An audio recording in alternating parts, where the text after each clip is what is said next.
नमस्कार, मैं विद्याशंकर तिवारी हूं इंडिया न्यूज़ के डिजिटल चैनल इन खबर के लिए। आपके संयोजक अरविंद केजरीवाल ने क्लियर कर दिया है कि कांग्रेस से अब आपका कोई गठबंधन नहीं होगा। उन्होंने साफ साफ कहा कि राहुल गांधी ने इसको लेकर के मना कर दिया है, लेकिन ये बात उन्होंने नहीं बताई कि आखिरकार अब ये गठबंधन और समझौता क्यों नहीं हो पा रहा है। इतने दिनों से कांग्रेस के साथ बातचीत चल रही थी और फाइनली क्यों कांग्रेस ने मना किया। मैं आपको बताना चाहता हूं कि कांग्रेस के साथ आपका गठबंधन क्यों नहीं हुआ। दरअसल इसमें 3-4 अड़चनें आ रही थी। पहली बात ये कि आपने जो राहुल गांधी के सामने सीटों के बंटवारे को लेकर के प्रपोजल रखा, उससे कांग्रेस सहमत नहीं थी। आपने 5-2 का फार्मूला दिया था, जबकि कांग्रेस किसी भी सूरत में 3-3-1 या 4-3 के फार्मूले से पीछे हटना नहीं चाहती थी। इसलिए जो है एक तो ये वजह रही। दूसरी वजह ये रही कि जो इस समय प्रदेश अध्यक्ष शीला दीक्षित हैं और जो पूर्व प्रदेश अध्यक्ष अजय माकन हैं, 2 खेमे हो गए थे। पूर्व प्रदेश अध्यक्ष अजय माकन और दिल्ली के जो प्रभारी है पीसी चाको, वो आपके साथ गठबंधन की पैरोकारी कर रहे थे। शायद पैरोकारी का सबसे बड़ा कारण ये था कि अजय माकन खुद नई दिल्ली से चुनाव लड़ने वाले हैं और उन्हें लग रहा था कि यदि आपके साथ समझौता हो जाएगा तो उनकी सीट निकल जाएगी। लेकिन शीला दीक्षित और उनके जो 3 कार्यकारी प्रदेश अध्यक्ष हैं, इसके अलावा जो पूर्व प्रदेश अध्यक्ष है जयप्रकाश अग्रवाल, वो भी इस बात से सहमत नहीं थे। यानी कि जो बड़ा धड़ा था वो नहीं चाहता था कि आपके साथ कोई समझौता हो, कोई सीट शेयरिंग हो।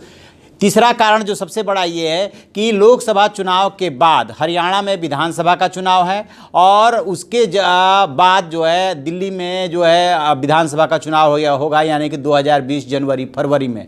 तो कांग्रेस के जो रणनीतिकार हैं शीला दीक्षित, खास तौर से उन्होंने ये तर्क दिया कि जो भी आप कमज़ोर हो रही है और जो उसका वोट बैंक खिसक रहा है, वो खिसक करके कांग्रेस के पाले में जा रहा है। क्योंकि किसी टाइम में 2013 में और 2015 में आम आदमी पार्टी ने कांग्रेस का वोट बैंक अपनी तरफ खींचा था। बीजेपी का जो वोट बैंक था वो इंटैक्ट रहा था, यदि बढ़ा नहीं था, घटा नहीं था, तो कम से कम जितना था उतना रहा था। तो आपने जो है कांग्रेस का वोट बैंक अपनी तरफ खींचा था। तो अब शीला दीक्षित एंड ग्रुप का ये तर्क था कि अब जबकि आप कमज़ोर हो रही है, 5 साल उसने शासन किया है, एंटी इनकम्बेंसी फैक्टर काम करेगा उसके खिलाफ, फिर उसके जो है एंटी इनकम्बेंसी फैक्टर को कांग्रेस अपने झोली में क्यों ले।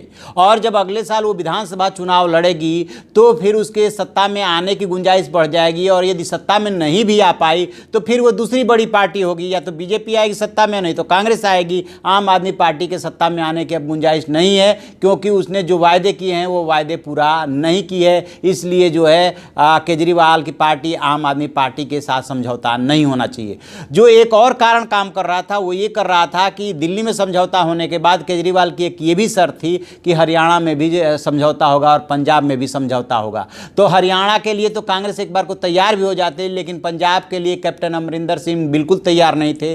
वहाँ पर पंजाब में लोकसभा की 13 सीटें हैं और जो है वो कह रहे थे कि किसी भी सूरत में हम आम आदमी पार्टी के साथ मिलकर के चुनाव नहीं लड़ना चाहते। तो इसको लेकर के आम आदमी पार्टी से समझौते को लेकर के दिल्ली से लेकर के पंजाब तक एक तरह से पार्टी में, संगठन में ही 2 गुट बन गए थे। और अल्टीमेटली राहुल गांधी को ये डिसाइड करना पड़ा कि चूंकि अभी हो सकता है कि 1-2 सीटों का दिल्ली में फायदा हो जाए, लेकिन आगे चल करके विधानसभा के चुनाव में जो है कांग्रेस को इसका नुकसान उठाना पड़ सकता है। इसलिए राहुल गांधी ने समझौते से इनकार कर दिया, सीट शेयरिंग से इनकार कर दिया। तो ये वजह है असली जिसकी वजह से आम आदमी पार्टी और कांग्रेस का समझौता नहीं हुआ। तो इसमें और जो भी अपडेट होगा हम आपको बताते रहेंगे। आप देखते रहिए हमारा डिजिटल चैनल इन खबर। उसे लाइक कीजिए, शेयर कीजिए और कमेंट बॉक्स में जाकर के कमेंट जरूर करें। Thank you.